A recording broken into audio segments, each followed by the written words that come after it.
ස්තුතිවන්ත වෙනවා මධ්‍යම පළාතේ අගතාවතුමාට සහ මහාචාර්ය අතුල සුමුටිපාල මගේ ගුරුවරයෙක් ඒ වගේ ඕවර්සීස් දේශාගත ඕවර්සීස් ට්‍රේනර් අතුල සුමුටිපාල එතුමාට මෙන්න ඉතාමත්ම කාලෝචිත සහ වැදගත් වැඩසටහන අද සැලසුම් කළා පවත්වාගෙන යන සම්බන්ධව මම හිතන්නේ අපි ගොඩක් දේවල් ආපදාවරේන ඒ වගේම පශ්චාත් ආපදා සමයේ නැවත වතාවක් හිතිය දැනට වඩා වෙනස් තැනකට යෑම ගැන මෙතෙක් වෙලා කතා කරා. ඉංග්‍රීසි ගැන අප කතා කරන්න යන්නේ මම ආරාධනා කරනවා මගේ සහෝදර නුවර මහනුවර දිස්ත්‍රික්කයේ ප්‍රජාවෛද්‍ය විශේෂඥ ප්‍රභාත් සිංහ මහතාට අපි දෙන්නම බලාපොරොත්තු වෙන්නේ සාකච්ඡාවක් හැටියට මේ කටයුතු කරන්න. මෙතන අපේ අදුවාලන්වන් හිතගෙන ආරම්භම අනිත් අය ඔක්කොම වැටහිටියෝ. ඔබ සියලු දෙනා මේ වෙනකොට බිම්මට්ටමේ දෙහෙවින් වැඩ රාජකාරි ගොඩක් කරන අය. ඉතින් මේ කියන ගොඩක් දේවල් ඔබට ඕගොල්ලන් දන්නවා. ඒ වගේම ඊළඟට කතා කරනවත් ඇති. ඉතින් සමහර දේවල් අපි විද්‍යාත්මක කරුණු පදනම් කරගෙන කොහොමද ප්‍රජාව සහ දරුවන්ගේ පශ්චාත් ආපදා සමයේ නාශන පද්ධතිය තුළ මනෝ සමාජීය සුවතාවය ප්‍රවර්ධනය කරන්න මොනවද අපි කරන්න ඕන කියලා සාකච්ඡාවක් ඇති කරන්න කතා බහක් ඇති කරන්න තමයි අපි උත්සාහ කරන්නේ. ඒකවල ඒකෙන් අද දිනේ ඉගෙන ගන්න දෙයක් නැවත පාසල් පද්ධතියට අරන් ගිහිල්ලා කොහොමද ක්‍රියාත්මක කරන්නේ කියන එක අපි සාකච්ඡා කරමු. මෙතෙන්දි මම මුලින් අහන්න කැමති මධ්‍යම පළාතේ නැත්නම් මහනුවර දිස්ත්‍රික්කයේ ඉන්න ගුරුවරියන් සහ දරුවෝ ලංකාවේ කොළඹ දිස්ත්‍රික්කයට වඩා වෙනස්ද? කොළඹ දිස්ත්‍රික්කයේ වගේමද? එහෙම නැත්නම් ලංකාවේ බොහෝ ප්‍රදේශවල ඉන්න දරුවෝ වගේ අය කියලා. මහනුවර දිස්ත්‍රික්කයේ ඉන්න අධ්‍යාපන පද්ධතියේ ඉන්න නිලධාරීන් තමයි මෙතනදී. ඒගොල්ලන් කොළඹ දිස්ත්‍රික්කයට වඩා ගොඩාක් වෙනස්. යම් වෙනස්කම් තියෙනවා. මම හිතන්නේ බොහෝ වෙනස්කම් නෑ. ඒ වගේම ලංකාවේම දරුවෝ ගන්න. ලංකාවේ දරුවෝවත් මහනුවර දිස්ත්‍රික්කයේ යම් නියෝජනයක් සිදු කරනවා. ඉතින් අපි දෙන්න ප්‍රවේශය ගන්නේ ආපදා සමයට කලින් ලංකාවේ කොළඹ දිස්ත්‍රික්කයේ දැනට කරලා තියෙන මානසික සෞඛ්‍ය පිළිබඳ ගුරුවරුන්ගේ මානසික සෞඛ්‍ය පිළිබඳ කරලා තියෙන පර්යේෂණ වලට ඒ වගේම ලංකාවේ පාසල් පද්ධතිය තුළ කරලා තියෙන සංරක්ෂණවල දත්ත අනුසාරය. මොකද අපි දත්ත මත පදනම් වෙලා තමයි ගොඩක් මැදිහත් වීම කරන එක වැදගත් වෙන්නේ නිසා. ඒතර මේ හැබැයි වැඩියෙන්ම මේ ආපදාවට බලපෑමකට ලක් වෙන්නේ මහනුවර දිස්ත්‍රික්කය. ඒකට ඒකේ මම දත්ත සඳහන් කරන්න යන්නේ නැහැ. ඔබතුමන්ලා මේව කටපාඩම් වෙන්න දන්නවා ඇති. මහනුවර දිස්ත්‍රික්කයේ පාසල් ප්‍රජාව වගේම වතු ප්‍රජාවක්. ඒකට මේ වතු ප්‍රජාවේ අය අවදානම වැඩි කියලා. ආපදාවක් වුණාම ඒගොල්ලන්ට තියෙන අවදානම වැඩි. ඒ වගේම ඒගොල්ලන් නායෑමේ අධ්‍යාපන ප්‍රදේශවල සිටීම පෙර ආපදා තත්ත්වයේ දුර්වලතාවයන් දරිද්‍රතාවය, පහසුකම් නැතිකම, සේවාවන් ඉක්මනින් ළඟා වීමට නොහැකියාව වගේ පෙර සිටින ඒගොල්ලන් අවදානවලට ලක් වෙච්ච හන්දාවක්. ඒ වගේම දුෂ්කර සමාජ සහ ආර්ථික මට්ටම්වල පසු වෙන අය ඉන්නවා මහනුවර දිස්ත්‍රික්කයේ. ඉතින් මේ බලපෑම ඉපේන අයගේ ගුරුවරුන් සහ අනෙකුත් නිලධාරීන් ශිෂ්‍ය ශිෂ්‍යයන් වගේම අර ඉස්සෙල්ලා කතා කරපු භෞතික සම්පත් සහ ප්‍රජාවට බලපෑමක් තියෙනවා. මේ ආපදාවෙන් පස්සේ මේ බලපෑම වැඩි වෙනවා මේක කලින් ප්‍රශ්න තිබිච්ච අයට. මේ කොළඹ දිස්ත්‍රික්කයේ අතරම මේ මගේ පශ්චාත් උපාධියේ කරපු දිස්ත්‍රික්කය තුළ සිදු කරපු පරීක්ෂණයේ මම කරේ ගුරුවරුන්ගේ වෘත්තීය ආතතිය පිළිබඳ සමීක්ෂණයක් 2014 වසරේ. එතකොට ඔබට පේන්නේ අධික වෘත්තීය ආතතියේ ප්‍රවණතාවයක් තියෙනවා 15.9%. ඒ වගේම ඕවරෝල් මධ්‍යස්ථ වෘත්තීය ආතතිය ප්‍රවණතාවයකුත් තියෙනවා 70%. බොහෝ ගුරුවරු වෘත්තීය නිසා ආතතියෙන් පසු වෙනවා කියන එක තමයි මේ පරීක්ෂණය කරන්නේ. එහිදී වයස අවුරුදු 50කට අඩු ඒ කියන්නේ සමහර වෙලාවට එක්ස්පීරියන්ස් එකත් එක්ක එතන සම්බන්ධතාවයක් තියෙනවා. වැටුපාඩුකම් දීර්ඝකාලීන රෝග තිබ්බාය. අඩු නිින්ද ගත කරන අය. ඒ වගේම ව්‍යායාම ශාරීරික ව්‍යායාම නොකරන අය. ඒගොල්ලන්ට ගුරුවරුන්ගේ ඒ වගේම දෙමව්පියන්ගේ ඒ වගේම දරුවන්ගේ සහයෝගය අඩු අවස්ථාවල. ඒ වගේම පන්තියක ළමයි 31කට වඩා වැඩි නම් ඒගොල්ලන් අධික ආතතියෙන් පස්වීමට අවදානම වැඩි කියලා මේ සමීක්ෂණය හොයා. ඉතින් මම හිතන්නේ ලංකාවේ කොහෙවත් ඉස්කෝලේක ළමයි 32කට වඩා අඩු පන්ති තාලක තියෙනවා කියලා. ඔබතුමාලා මාස වැඩි කියන පොඩක් දන්නවා ඇති. ඉතින් මෙන්න මේක තමයි පෙර ආපදා තත්ත්වය. ප්‍රාථමික පන්තියකවත් මම හිතන්නේ 32කට වඩා අඩු තත්ත්වයක් ඉන්නේ. වෘත්තීය හින්දාම ආතතියටපත් වෙලා ඉන්නේ ගුරුවරු. එතකොට ගුරුවරු මෙහෙම ආතතියටපත් වෙනකොට එතනින් දරුවට කොහොම වෙයිද? දැන් අපි මේ දරුවන්ගේ මානසික සෞඛ්‍යය ගැන ගොඩක් කතා කරනවා. ඒතර දරුවගේ මානසික සෞඛ්‍යය හදන්නේ සහ ඒක බලගැන්වීම සිදු කරන්නේ කවුද? එයාගේ ගුරුවරු, එයාගේ දෙමව්පියෝ සහ එයාව බලගන්න දෙස්තලා.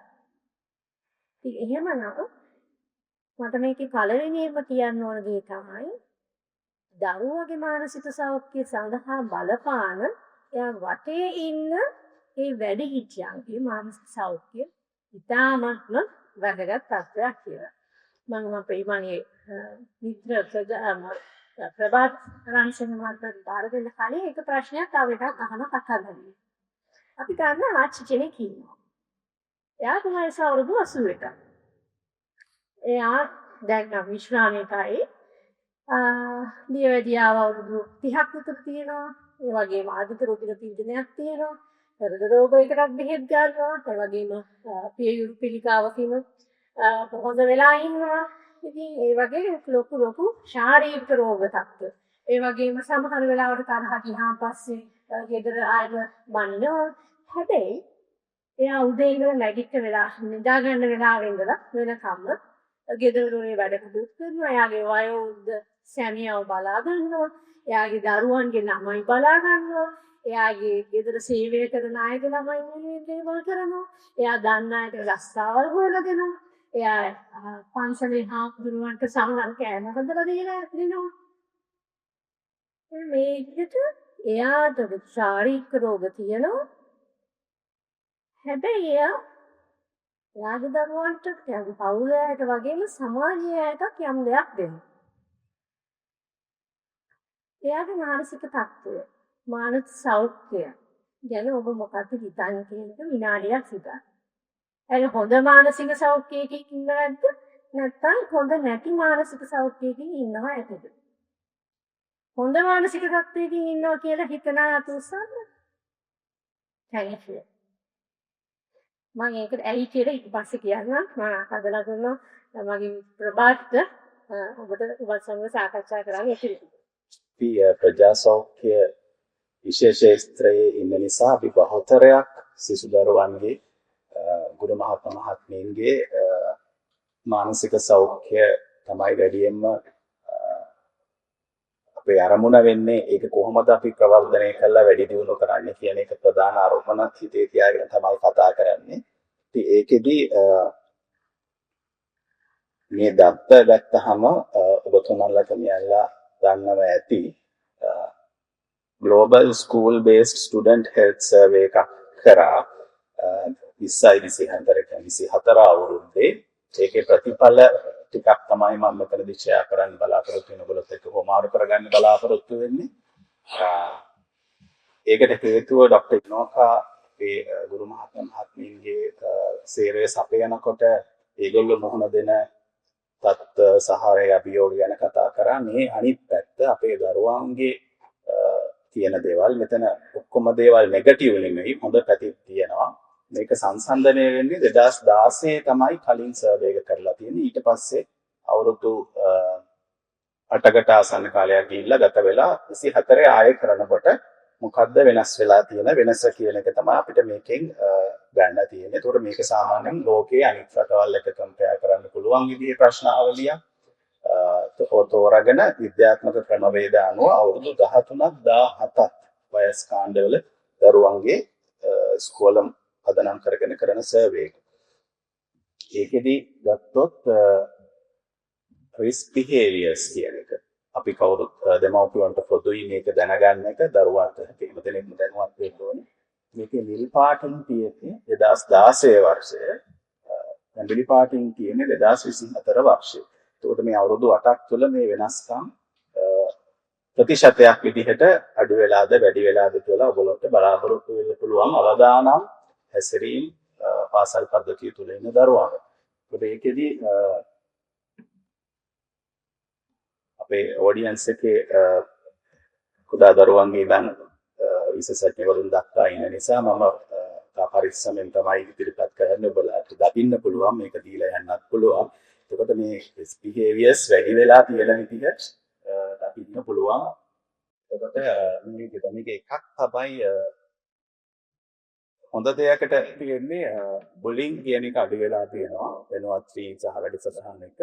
ඒක 24 වර්ෂයේ 2016ට වඩා අඩු වෙලා තියෙනවා. කියන්නේ හිංසාවට පත්වීම, තව කිසිදු අරතර කිරීම කියන එක අඩු වෙලා තියෙනවා. නමුත් අනිත් behaviors 24 වෙනකොට වැඩි වෙලා තියෙනවා. ඒකේ දෙපැත්ත කියනවා attempted සහ suicide කියන risk එකක්. ඒකට ඒ වගේම තව දරුවන්ට දැනෙන්නේ කොහොමද කියලා ගත්තොත් සමීප මිතුරෙක් නැතිකම කියන එක. 5.6ක් විතර 7.7ක් ගානක් වෙලා තියෙනවා. ඊට පස්සේ අනිකම තනිකමන්ට ගොඩක් loneliness අනිකම දැනෙන එක විශාල වශයෙන් වැඩි වෙලා තියෙනවා. ඒත් එක්කම මුන්ද යන්නේ යම් කිසි ප්‍රශ්නයක් ගැන ඒගොල්ලෝ හරීම දුකෙන් කනස්සල්ලෙන් පසු වෙන නිසා නින්ද යන්නේ. ඒක වැඩි වෙලා තියෙනවා. ඒ වගේම ගෙදර වෙන වැඩ දෙමව්පියන් මොනිටර් කරන. දෙමව්පියන් සුපරීක්ෂණය කරමින් විවිධ හේතු නිසා වෙන බලන ආර්ථික සමාජීය සාධක වලදී තියෙන කාර්ය බහුලත්වය ඒ වගේ ගොඩක් ප්‍රශ්නත් එක්ක ඒක අඩු වෙලා තියෙනවා. සමීපව දරුවෙක් බලාගෙන දරුවන්ගේ homework සහ ඒ වැඩ පිළිපන්න තියෙන සහාය. මේ කීපයක් විතරයි ඒගොල්ලෝගේ ආහාර රටාව සමහර මත්ද්‍රව්‍ය වලට ඇබ්බැහි මේ report එකේ මේක පහසුවෙන් ගන්න පුළුවන් ඉන්ටර්නෙට් එකේ school based student guide survey කියලා සර්ච් කරාම තියෙනවා. අපි හැම කෙනෙක්ටම ඒක වැදගත්. ඒක බලන්න කියලා මම ආරාධනා කරනවා. මේ findings ටිකට අමතරව මේ කියන දේවල් වලට අමතරව මම තව පොඩි කොටසක් කළා. මේක දිග presentation එකක් නෙමෙයි. මේක අපි පාදක කරගන්න ඉස්තිරියට අපිට මොනවද කරන්න පුළුවන් කියලා මේ disaster situation එකෙන් පස්සේ අතලස කිව්වා වගේ අපි යන්න ඕනේ ඊට වඩා දියුණු තත්ත්වයකට. ඒක මානසික සෞඛ්‍ය සම්බන්ධයෙන් මානසික සෞඛ්‍ය සහ යහපැවැත්ම සම්බන්ධයෙන් අපි පාසල් පද්ධතිය තුළ අපි කණ්ඩායමක් විදිහට අපේ දැනුම ගොමාරු කරගෙන ඉදිරියට ප්‍රායෝගිකව යන්න පුළුවන් වැඩසටහනක් සඳහා තමයි මේ ටික ඉදිරිපත් කරන්න පොඩි කතාවක් කියලා අපව ඔප්පිනෝකට දෙන්න. වැඩ ඇරිලා යනකොට මම මගේ මේ මිත්‍ර වෛද්‍යවරයෙකුගේ වාහනයට නැග්ගා. ගොඩක් වෙලාවට පස්සේ යන්නේ මට පහසුයි. මේ වෛද්‍යවරයා යන ගමන් සුබකව කතා කරන ගමන් මගෙන් ඇහුවා සර් කියලා තකරෙත් මට ගොඩක් යෝනිය මගෙන් ඇහුවා සර් පින්තූරයක් දාලා තිබ්බ නේද සමාජ මාධ්‍යයකට කියලා. ඊට පස්සේ මම කිව්වා ඔව් මම පින්තූරයක් දැම්මා. ඒ මම මේ උසස් පෙළ කරන කාලේ බෝඩිමේ හිටපු මගේ යාළුවයි තමයි අපි හිටපු කාමරේ ඉස්සරහා කුටු දෙකක් කියලා ඉඳගෙන ඉන්න පින්තූරයක්. ඊට පස්සේ මේ අර වෛද්‍යවරයා මට දැන් වයස 50ක් වෙනලා මගේ අර මේ මාධ්‍යක ගිය වෛද්‍යවරයාට 30ක් විතර ඇති. එයා කිව්වා සර්ලා මේ ඒ කාලේ සරන් ඇදලා නේද කියලා hina වුණා. මට ඒක එහෙම කිව්වහම පස්සේ තමයි මේ තේරුනේ මම ඇහුවා ඇයි ඕගොල්ලෝ මොනවද දැන්ද කියලා. ඉතින් කලිසන් යන්නේ. කියන්නේ හොස්ටල් එකේ මට එතකොට තමයි දැනුනේ මේ අපේ වයසේ අය සරමාදීන එක සාමාන්‍ය දෙයක් වුණාට මේ new generation gap කියන එක මම ඒකෙන් දැනගත්තේ. ඒ පින්තූරේ දැම්ම කියලා මට කිසිම අදහසක් තිබුණේ නැහැ සරමක් ඇඳලා හිටපු එක ඒ වගේ විශේෂ විදිහට දැනෙයි කියලා අලුත් අයට. හැබැයි අද විශ්වවිද්‍යාලයේ ඉන්න දරුවෝ හොස්ටල් වල කොට කලිසමක් තමයි පහසුවෙන් අදින්නේ. අපේ දරුවෝ කෙවල් වල කොට කලිසම් තමයි බොහෝ විට ගෙදරට අදින්නේ. ඉතින් අර ඒගොල්ලෝගේ ગેප් එක මේ ජෙනරේෂන් ગેප් එක මේ පොඩි උදාහරණයක් එහෙම වුණාට අපිට දැනෙන විදිහයි දරුවන්ට දැනෙන විදිහයි තාක්ෂණික ලෝකයේ මේ ජෙනරේෂන් ગેප් එක හරි වෙනස්. ඒක වර්තමානයේ ගෝලීයකරණයත් එක්ක ඉස්සර වෙනසට වඩා ඉස්තා වේගෙන් මේ ગેප් එක වැඩි වෙන්න පුළුවන්. උදාහරණයක් විදිහට ගත්තොත් අපේ කාලේ අපි පරණ කාලේ දිහා බැලුවොත් සාමාන්‍යයෙන් ඒ කාලේ කොණ්ඩේ බැඳලා නැමිපණාවක් ගහලා තිබුණාට ඒක පොඩ්ඩක් පරණ යුගයේ කියලා අපිට හිතෙන්න පුළුවන් පින්තූරය කළු සුදු පින්තූරයක අපේ කාලේට එනකොට ඒක චුට්ටක් පරණයි කියලා විතරක් අපි දන්නවා. හැබැයි අපේ අර සරමදින කාලේ කොට කලිසමයි අතර පරතරේ ඊටත් වඩා සෑහෙන ජෙනරේෂන් ગેප් එක වැඩි. ඒතර මේ දරුවන්ව තේරුම් ගැනීම, ඒගොල්ලන්ගේ මානසික සෞඛ්‍ය තේරුම් ගැනීම ගොඩක්ම අභියෝගාත්මකයි. ඒක නිසා මේ කියපු මේ අපි දකින මේ වෙනස්කම්, මේ ප්‍රස්තාර වලින් දකින වෙනස්කම් අධි අවදානම් හැසිරීම් රටාවත් එක්ක ඕන්ව තේරුම් ගන්න එක සහ අපේ ගුරුවරුන්ගේ මානසික මට්ටම සහ ඒක අපි කොහොමද කල්පනාකරණය කරගන්නේ කියන මේ දෙකම අදාළ වෙනවා අපි ඉදිරියට යනකොට. එතකොට අපේ පාසල් පද්ධතිය තුළ mental health support එකට අපිට තියෙන ධාරිතාව කොපමණද කියන එක අපි ඉදිරියේදී ඩිස්කෂන් එකේදී කතා කරගෙන වැඩසටහනක් බලපගමු. ඒක ඉම්ප්‍රූව් කරගන්න විදිහ දෙගොල්ලෝ අපි හැමෝම අපේ මේ ටීම් එකක් එකතු වෙලා අපේ තියෙන පද්ධතිය තුළ අමතර බරක් නොයන විදිහට ප්‍රායෝගික වෙන කැපැසිටි බිල්ඩින් ප්‍රෝග්‍රෑම් එකක් තමයි අපේ අද දවසේ හීනේ තියෙන්නේ. පාසල් පද්ධතියට දරුවෝ, ගුරුවරු, දෙමාපියන් සහ අනිකුත් සියලු දෙනා විශේෂඥවරුන් එකතු කරගෙන අපි කොහොමද මේ වෙච්ච ව්‍යසනය වුණා. හැබැයි ඉදිරියට අපි කොහොමද mental health support එක පාසල තුළ ගොඩනගන්නේ කියන්නේ. ඒක අර disease වලට treat කරන එක පමණක් නෙමෙයි, ඒකත් අත්‍යවශ්‍ය වෙන්න පුළුවන් අපි අඳුනගත්තට පස්සේ ගැටලු. හැබැයි ඊට වඩා mental health promotion කියන එක, මානසික සෞඛ්‍ය ප්‍රවර්ධනය යහපැවැත්ම කියන සංකල්පේ කොහොමද අපි වඩා කරගන්නේ කියන එක තමයි මම ගෞරවයෙන් ආරාධනා කරනවා. ඔඩියන්ස් එකේ ඉන්න සියලුම මහත්මීන්ට අපි හිතනවා හන්දයක් ඉපිලා ඇති මානසික සෞඛ්‍ය සහ ගුරුවරුන්ට වගේම දරුවන්ට වගේම දෙමව්පියන්ට මේ දත්ත දිහා බැලුවම අවශ්‍යයි කියලා හිතනවා. අපිස්සුවකින් මම නෙහා කරනවත් මට පේනවා ඒම අවශ්‍යයිද දැනට ඒ පද්ධතිය ඉතාම හොඳට පාසල් පද්ධතිය තුළ සිද්ධ වෙනවද? මේ අපි හිතාල දුවලා මොකද හිතන්නේ? ඔයගලට සතුටින් ඉස්කෝලේ ඉගෙන ගන්න එක කියන පරිසරය තව ටිකක් දියුණු කරගන්න පුළුවන්ද? දියුණු කරගන්න ඕනේ කියලා ඔයගලන්ට හිතනවද? අතිශයින් බරක් මෙහෙම හිතනවා. අපි බලමු කොහොමද මේක කරගන්න කියලා. දැන් ඇත්තටම හරි හොඳයි මෙතන අපේ පිළිපෙලේ ඉන්න විද්වත්ම කට්ටිය ළමයි අපේ ඉස්සුවාම ඒගොල්ලන්ට ප්‍රතිචාරයක්. ඒක තමයි එන්කරේජ්. ඒක තමයි ඒගොල්ලන්ව මොටිවේට් කරන්න අපිට වැඩි හිටියෝ හැටියට කරන්නේ. හරි ෂෝක් පුතා. හරි ෂෝක් දුව. කියලා කියන්නේ මේ වචන දෙකම ඇති දරුවෙක් උස්සලක්. ඒවා සල්ලි වේගන්න එහෙනම් අපි බලමු මොකද්ද මේ මනෝ සමාධියේ සියදාව සහ යහපැවැත්ම කියන්නේ. මම වැඩි වෙලාවක් ගන්න අපිට දීලා තියෙන තාක්ෂිතර කාලයක්. ඒකට මානසික කියලා කියන්නේ අපේ චිත්ත වේ. අපිට දැනෙන, අපිට හිතෙන දේවල්, අපිට දැනෙන දේවල් සහ අපිට හැඟෙන දේවල්. සමාජයේ කියලා කියන්නේ අපිත් සමග මුලින්ම මම සමග ගත කරන විදිය සහ මම අනිත් අයත් එක්ක ගත කරන විදිය. එතකොට මගේ මනස කොහොමද? ඒ වගේම මම ගනුදෙනුව, මගේ ගනුදෙනුව කොහොමද කියන එක තමයි මනෝ සමාජ වීර්යය කියන්නේ. යහපැවැත්ම කියන්නේ ඒක තවදුරටත් හොඳ පැත්තකටපත් කරගන්න. ඒතර අහිමි වීමක් කියන එක දැන් අපිට අහිමි වීම කියන එක දීර්ඝකාලීනව මොහොත දිලා තියෙනවා.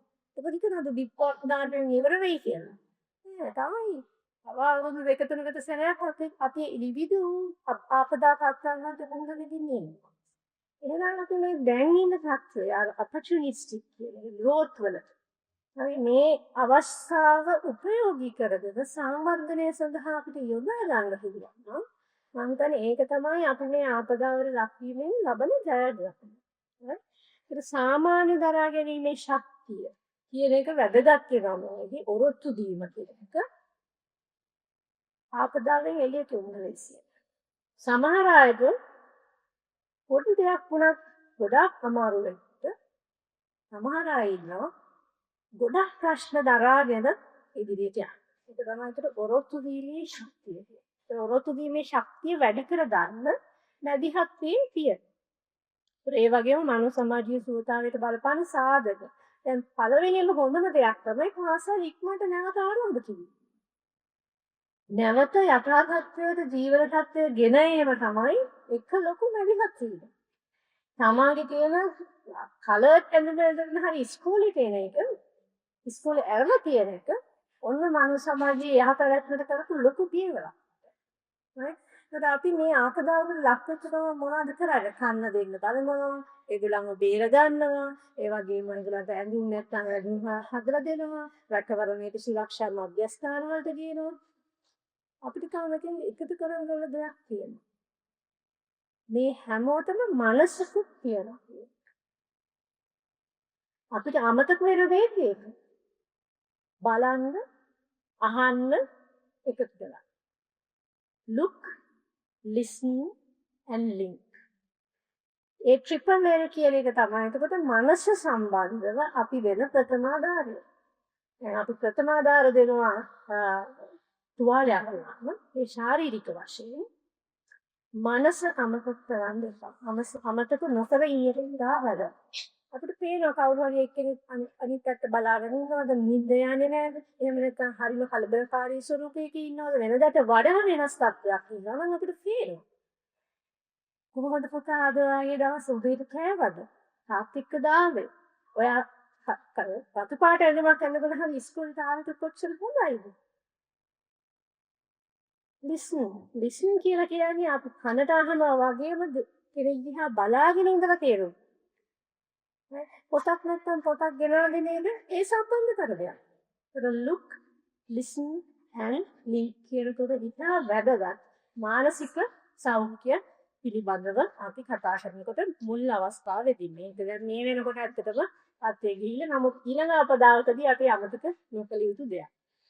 එහෙනම් දැන් මානසික සෞඛ්‍ය පිළිබඳව සහ භාග්‍යමය බුද්ධිය ගැන අපි කතා කරා. අර කලින් අවුරුදු 81 ආච්චි ගැන කතා කරා. ඒක අවුරුදු 81 ආච්චි මානසික සෞඛ්‍ය හොඳයි කියලා ප්‍රෝග්‍රෑම් ගොඩක් අය කිව්වා. ඇයි එහෙම කිව්වේ? මොකද මේ මානසික සෞඛ්‍ය කියන්නේ? දැන් මට ඔබ ළඟට එන්න පුළුවන්කම තිබ්බනම් තමයි හොඳ. නමුත් මොකද්ද මානසික සෞඛ්‍ය කියලා ඔබට වැටහෙන්නේ? අපි ඉස්සලා කරන්නේ මොකක්ද ඒක? එතකොට තමයි අපිට ඒක දියුණු කරන්න පුළුවන් වෙන්නේ. හරි සරල ප්‍රමාණයකින් දියුණු කරන්න.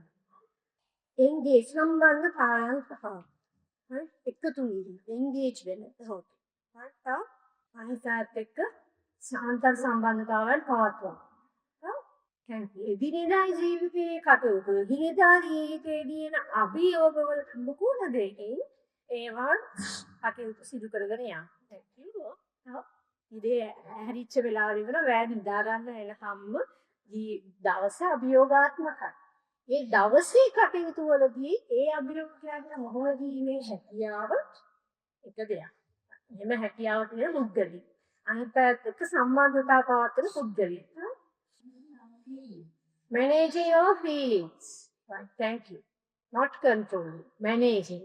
අපගේ දිනදා ජීවිතයේ එන හැඟීම් සහ දැනීම් කළමනාකරණය කිරීම. අනිත් කියන සිකලයි.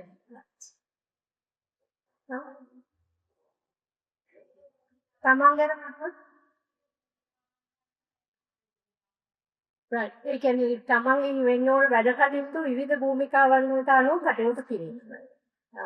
මගේ අපේ වෙලාවත් එක්ක සම්බන්ධ වෙන හින්දා thank you very much ඒ ගත්ත දේවල් දුන්න උත්තර වලට සයින් දීපිච්ච එකට.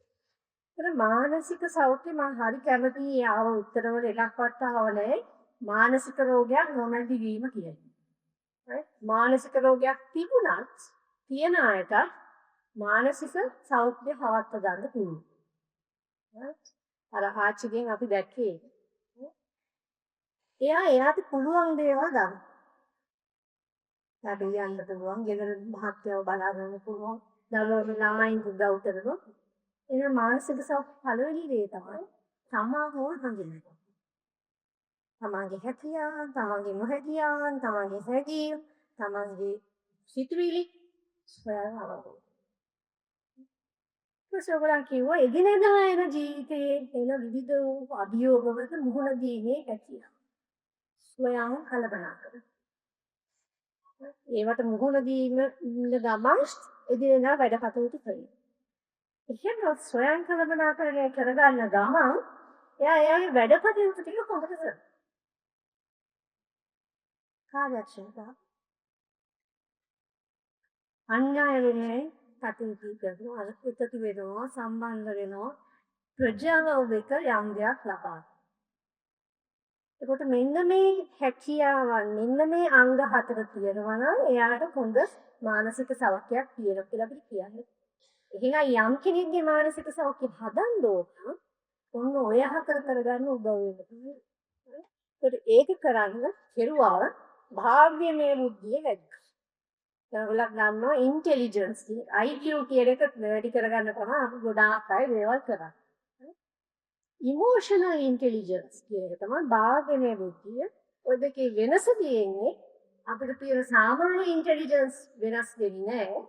නමුත් භාග්‍යමය බුද්ධිය ක්‍රියාකාරකම් ඔස්සේ ප්‍රායෝගිකව කටයුතු කරොත් වැඩි කරගන්න පුළුවන්. ස්වයං ස්වයං කළමනාකරණේ ඉලක්කවත යන්නේ මොටිවේෂන්.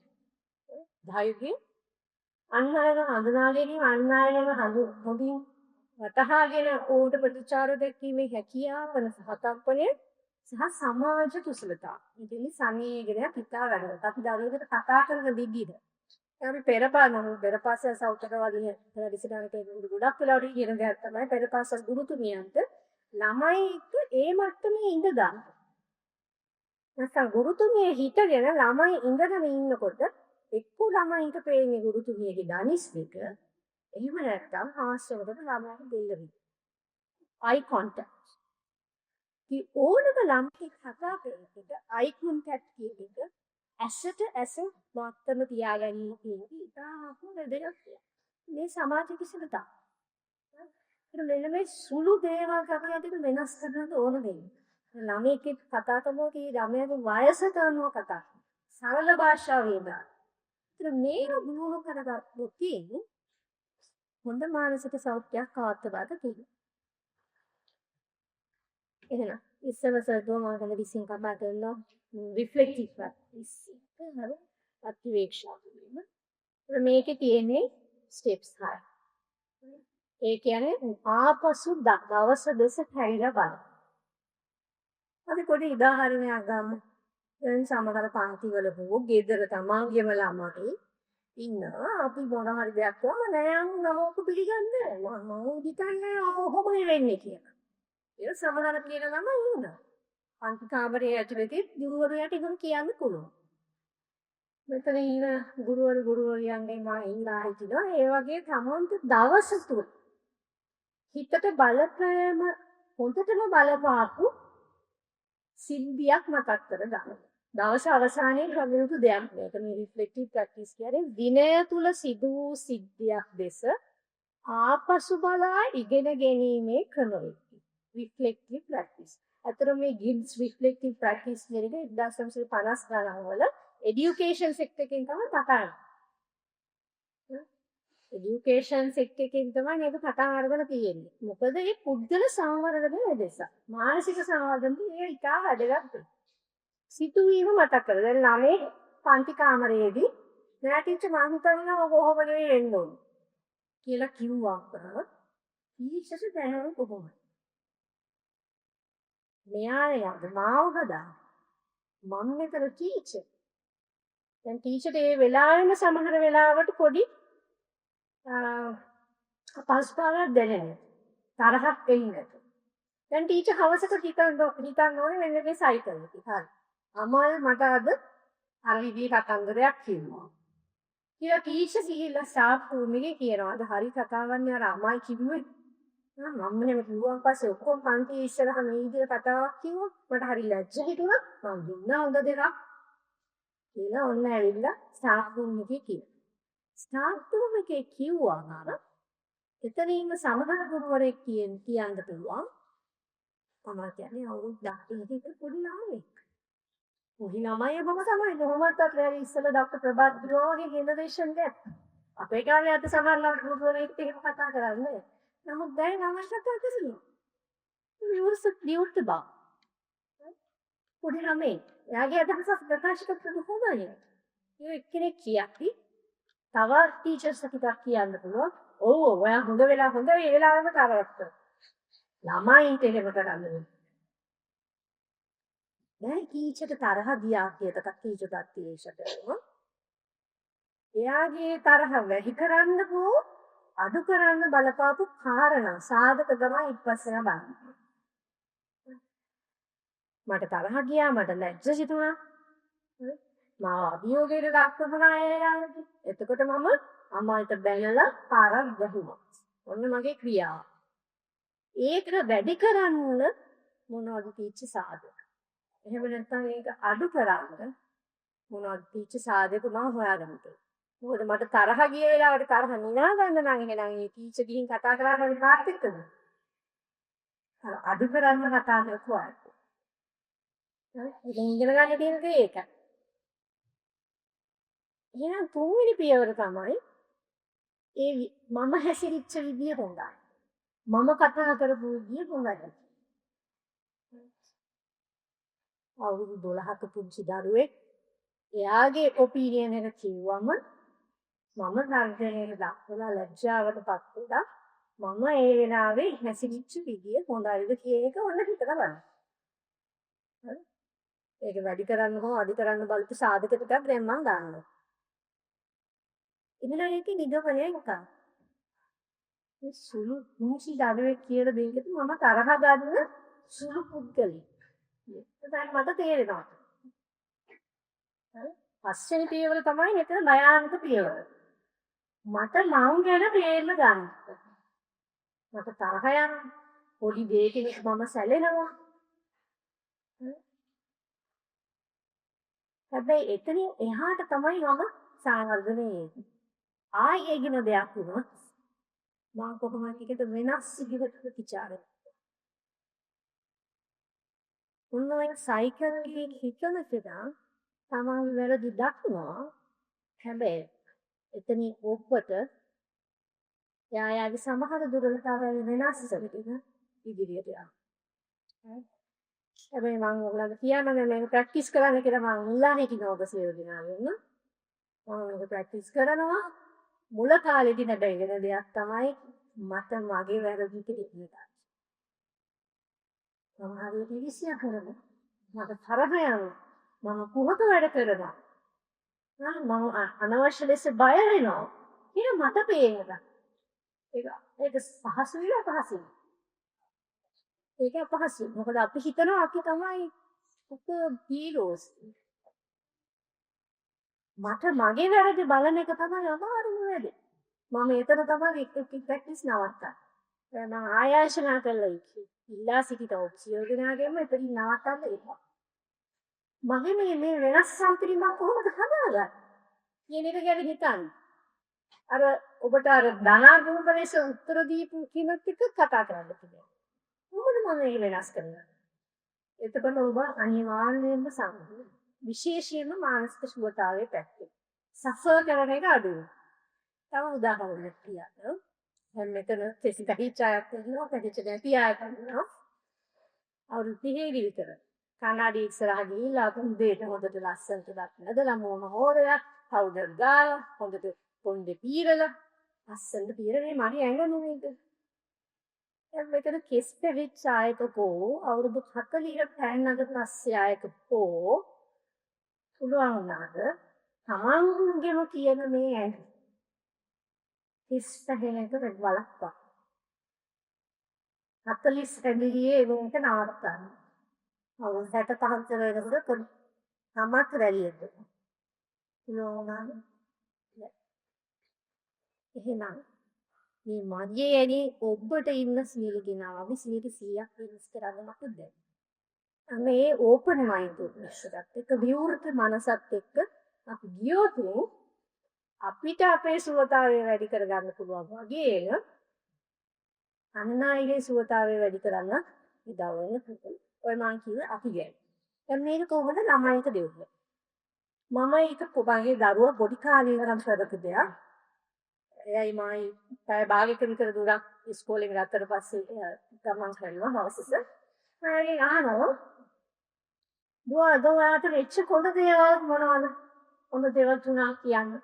ඒ තුනක් කියනවා. ඕක හැමදාම අහනවා. වැඩි කැමති නැතුව වෙච්ච දේවල් මොනවද? ඒකට මම ජජ්මන්ට් කියන්නේ නෑ. ඇත්තද එහෙම දෙයක් වුණාද? කීචුවාට බැන්නම්.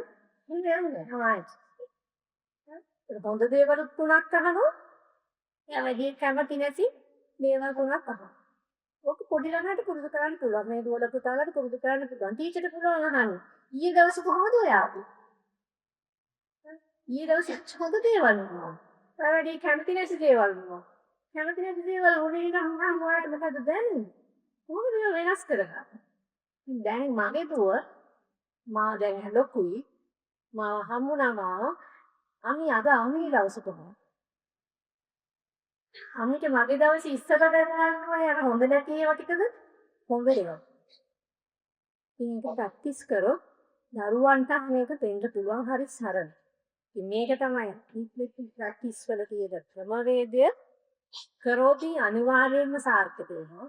ගොඩක් දේවල් අපිට වෙනස් කරගන්න පුළුවන්. හැබැයි මම වුණත් තාමත් මටත් තරහ යනවා. තාමත් මටත් දුක හිතෙනවා. තාමත් මටත් බය හිතෙනවා. තරහ ගියාම බනිනවා.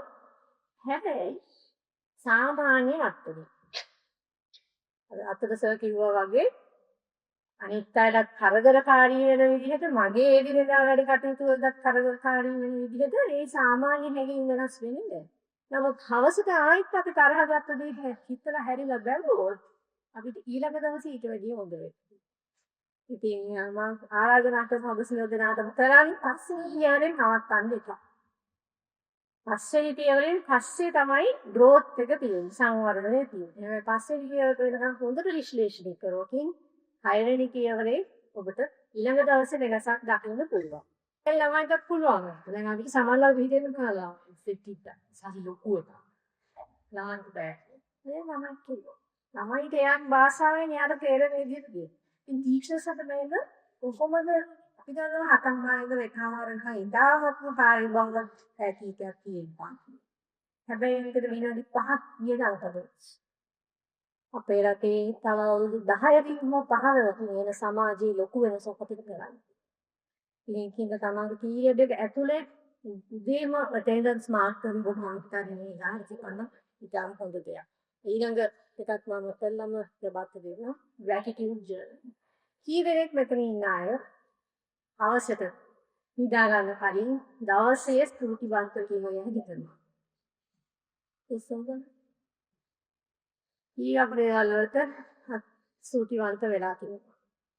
ඉතින් මේ අපිට ස්තුතිවන්ත වෙන්න පුළුවන් මගේ ශක්තිය කියනවා. මගේ ඊවසීමේ ශක්තිය, මගේ කතා කිරීමේ ශක්තිය, මගේ කරුණාවන්තකම, මගේ කාර්යක්ෂමතාවය මගේ ශක්තිය. මට උදව් කරන පුද්ගලයෝ ගෙදර උදේ නැගි මහත්යට thank you කියන නෝනලා කවුද? නෝනලාට thank you very good. Teacher කෙනෙක් අපේ ඉස්සුවා. නෝනලා thank you කරන මහත්තියට මහත්තුතාව. අම්මලා තාත්තලාට thank you කියන ළමයි කව. අපි හිතන එක ගන්න පිටරටින් ආවද? thank you කියන්නේ වත්ස තියෙන්නේ. අසවදී දැනෙනද? ස්තුතිපූර්වක. මට මේ වැඩේ ලේසි කරගන්න මට උදව් වෙච්ච කෙනෙකුට මම ස්තුතිවන්ත වෙන්න. ඒක පුරුදු කරාම සමහර ලොකු ප්‍රශ්න වුණාම සමාව දෙන්න ලේසි. මම කියන්නේ අද දෙකට යනකොට කිප්පට ගන්න. no gratitude මේ අපි මේ ළඟදීම හදපු මටීරියල් එකක්. මේක ඉදිරියට දාලවත් නැහැ. ඒතර මේ මගේ ශක්තියෙන් උද්ගලයන් ස්ථාන, මගේ ගෙදර, මගේ පාසල. ඉතින් 25 කට පඩියක් හම්බෙන රස්සාව. කී දිනක් අපි සිතුවද? ඒක අදි බව නැත්ද? ඒ හම්බෙනු කියලා ෂුවර්.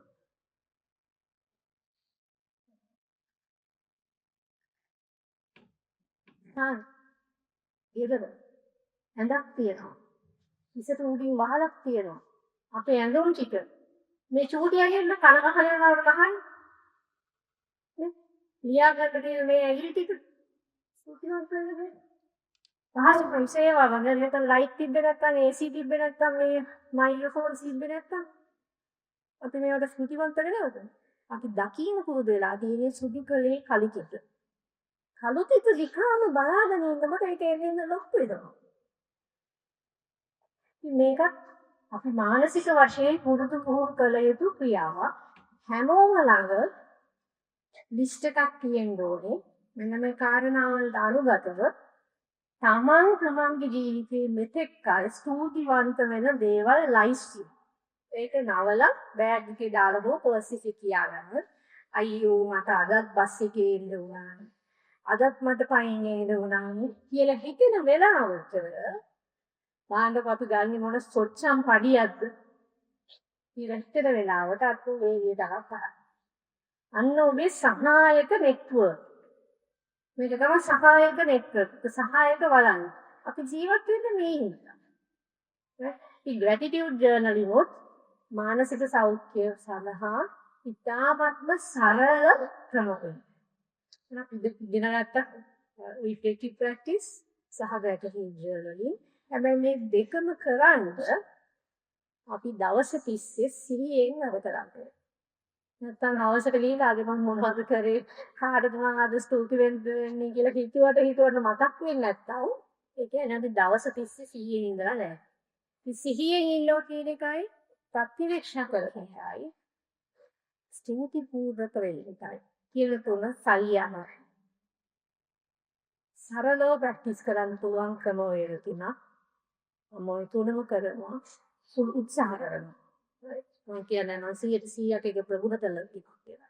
නමුත් මම දෙයක් කරනවා නම් මම හිතන්නේ ඒවට මේව දායක වෙනවා. මම කරන්නේ මම දන්නවා කරන අය සහ මේව ගෝලීය වශයෙන් පරිශීලනය කරලා තියෙන evidence based practices. ඒක අපි කෑම දෙනාගම මේවා යොදා ගන්න පුළුවන්. යොදා ගත්තොත් අපි නැවත වතාවක් හම්බුනොත් අපිට කතා කරන්න පුළුවන් ඒක ඔබට ජීවිතේට උදව්වක් වුණාද කියලා. මේකම ළමයින්ටත් දෙන්න.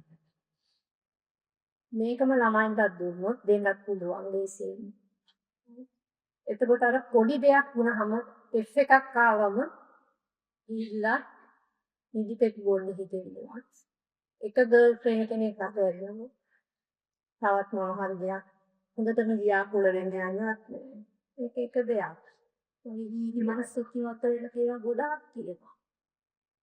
ඒක හිතන්න පුළුවන් මානසික තත්ත්වයකටපත් වෙන්න පුළුවන්. ඒකෙදි අපි ඔයගොල්ලොත් එක්ක හොමාරු කරගන්න බලාපොරොත්තු වෙන්නේ යෝජනා කරන්න බලාපොරොත්තු වෙන්නේ do's and don'ts. ඒ කියන්නේ අපි නොකළ යුතු සහ කළ යුතු දේ ගැන මොකද පහුගිය කාලේ සමාජ මාධ්‍යවල සමහරට දකින්න නැති හොඳ හිතින් සමහරලාට සත්‍තාවෙන් අර මානසික සෞඛ්‍ය පිළිබඳ ලොකු දැනුමේ සමහරලාට තිබ්බ ගැප් එකක් නිසා අපි හොඳ හිතින් කරන දෙයක් සමහර දරුවෙකුට පීඩාවක් වගේ දෙයක් ඇති වෙන්න ඉඩ තියෙන්න පුළුවන්. ඒක වළක්වා ගැනීම සඳහා අපි සියලු දෙනා විසින්ම කළ යුතු නොකළ යුතු දේ කියන එක සරලව ගත්තොත් එහෙම විශේෂයෙන්ම ව්‍යසන තත්ත්වයකදී අපි කිසිම දෙයක් යාගේ අත්දැකීමක් කනගාටුදායක සිද්ධියක් විස්තර කරන්න කියලා බල කරන්න හොඳ නැහැ.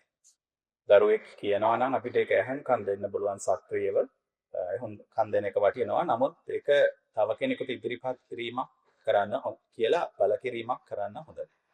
ඒ වගේම දරුවෝ ඇවිල්ලා සමහර දේවල් ආය කියනකොට අපිට හිතෙන්න පුළුවන් මේ අවධානය ගන්න තමයි මේ දරුවා මෙහෙම කියන්නේ attention seeking කියලා. හැබැයි අපි ඒක එහෙම එහෙම හිතලා ලඝු කොට සලකලා ඒක නොසලකා හරින්න හොඳ නැහැ. ඒකට වෙනත් ක්‍රමෝපායක් යොදලා අපි කන් දෙන්න ඕනේ. මේ හැසිරීමේ වෙනස අපි තේරුම් ගන්න ඕනේ. ඒක නොසලකා හරින්න හොඳ නැහැ. ඒ වගේම අපිට ඉටු කරන්න බැරි බලාපොරොත්තු දරුවට ඇති කරන්න හොඳ නැහැ. අපි දෙයක් දෙන්න කරොන්තු වෙනවා, කතා කරන්න කරොන්තු වෙනවා. මං පස්සේ කතා කරන්නම් කිව්වොත් ඒක එතනින් නොසලකා හරින්න හොඳ නැහැ. ඉටු නොකර ඉන්න හොඳ නැහැ. ඊටාම සරල දේවල්. ඒ වගේම විශේෂයෙන්ම පිරිසක් ඉදිරියේ දරුවෙක් ලැජ්ජාවට පත් වෙන විදිහට උපදේශ දෙන්න හෝ යා කරපු දෙයක් විග්‍රහ කරන්න හෝ ඒක හොඳ නැහැ. මේක මේ අපි කියන්න අවශ්‍ය නැහැ. අපේ ගුරු ගෞතම නිසාම මේ පිළිබඳ දැනුවත්. නමුත් පහුගිය කාලේ අපි සමහර සමාජ මාධ්‍ය ඔස්සේ දැකපු දේවලුත් එක්ක නොකළ යුතු දේවල් විදිහට පොදුවේ හඳුනාගත්ත ප්‍රධාන කාරණා හතර තමයි මේක. ඒ වගේම කළ යුතු දේ වෙන්නේ දරුවන්ට මේ කාලේදී ඒගොල්ලෝගේ හැසිරීමේ තියෙන සුළු සුළු වෙනස්කම් අපි දක්ෂ ලෙස හඳුනාගන්නේ කොහොමද කියන එක. දරුවෙක් වැඩිපුර ඇවිල්ලා දැවටෙනවා නම් අපිට වෙනදට වඩා පොඩි ඇඟෑලුම් කමක් පානවා නම් ඒක නිකන් සුළු කොට තකන්න හොඳ නෑ. යාට කියන්න දෙයක් හිතේ හිර වෙලා තියෙන වෙලාවක් වෙන්න පුළුවන්. සාරිපොටේ වෙනදට වඩා ඇවිල්ලා පොඩ්ඩක් දැවටෙනවා වෙන්න පුළුවන්. ඒ හැසිරීම පිළිබඳ අපි කල්පනාකාරී වෙලා එයාගේ පෞද්ගලිකත්වය ආරක්ෂා වෙන විදිහට ඒ පිළිබඳ විමසීමක් කරන්න, කතා කරන්න අවස්ථාවක් කරගන්න ඕනේ. ඒ වගේම ඉදිරියේදී මේ දරුවෝ එක්කත් මට වෙලාවක පොත් කරා. ඒගොල්ලෝ එක්ක එකතු වෙලා සක්‍රීය ක්‍රියාකාරකම් වල යෙදෙන්න. විශේෂයෙන්ම පීඩාවටපත් වෙච්ච දරුවෝ ඉන්නවා නම් ඒගොල්ලන්ට විශේෂ රිලැක්සේෂන් ඇක්ටිවිටීස් කරන්න, ඒ වගේ දේවල් අපිට කරන්න පුළුවන්. ඒගොල්ලන්ට ඕනම වෙලාවක අපි ඉන්නවා කියන එක අමතෙන් කියන දෙයක් නේ. අපේ ගුරු කෞතුන් නිතරම කරන දෙයක්. මම පුතේ වාට ඉන්නවා මට කතා කරන්න ඕන දෙයක් උනොත් කියන එක අපි බහුලව දකින්න හොඳ ප්‍රැක්ටිස් එකක්. අපිත් අද මෙතන ඉන්නේ ඒ නිසා තමයි. මම ඉස්කෝලේ යන කාලේ අපිට අනන්ත චැලෙන්ජස් තිබුණා. හැබැයි මගේ ගණිත ගුරුවරයා බස් හෝල්ට් එකේ ඉන්නකොට මට කියනවා ඒ කාලේ මට පොඩ්ඩක් කිව්වේ නෑ ඉංග්‍රීසි කියලා කැලවල ඉංග්‍රීසි පාට කරනවා. ඔයාට නම් D එකක් තියෙනවා. ඉච්චරයි වචනයයි දෙකයි කියන්නේ. එතකොට අර ඒකේ හයිය කොච්චරද කියලා අදටත් නැදැනෙනවා. ඒ කියන්නේ දරුවෙක් බල ගන්නවන්න එක වචනෙත් ඇති. ඒක අපේ ඒකින්ද තමයි අපි තල්ලු වෙලා හිර වෙච්ච තැන් වලින් ඉදිරියට ගියේ. ඒක අපේ ගුරුවරු හැමදාම කරන දෙයක්. අපි කියන්න අවශ්‍ය දෙයක් නෙවෙයි. සහාය දෙන්න ඕන වෙලාවට ගුරුවරු තමයි සහාය දෙන්නේ. ඒ වගේම හැසිරීම් වල වෙනසක් සිදු වුණොත් ඒක අපි අවධානය යොමු කළා අදාළ ශාස්ත්‍ර වලට යොමු කරගන්න එක පරිස්සමෙන් කරන්න ඕනේ. දෙමාපියන්ගේ කතා කරන එක පරිස්සමෙන් කරන්න ඕනේ. ඒ වගේම ජීවිතයට කර්ජනයක් කියනවා විශේෂයෙන්ම දරුවෙක් self harm කියන එක තමන්ට හානියක් කරගන්න කොතර හරි උත්සාහ කරලා තියෙනවා නම් ඒවා කල්ැතුව හඳුනාගෙන යොමු කිරීම සඳහා ඉදිරිපත් කරන්න ඕනේ බොහොම පෞද්ගලිකත්වයේ ආරක්ෂා වෙන විදියට. දරුවෙක් විඳ දරාගන්නේ කොහොමද කියන එක බොහොම සූක්ෂමව අහන්න ඕනේ. තමන්ට පීඩනයකටපත් වෙච්ච වෙලාවට ඒක ඉතාම පරිස්සමින් කරන්න ඕන දෙයක්. ඉතින් මේක පෝස්ටරයක් විදිහට තියෙනවා.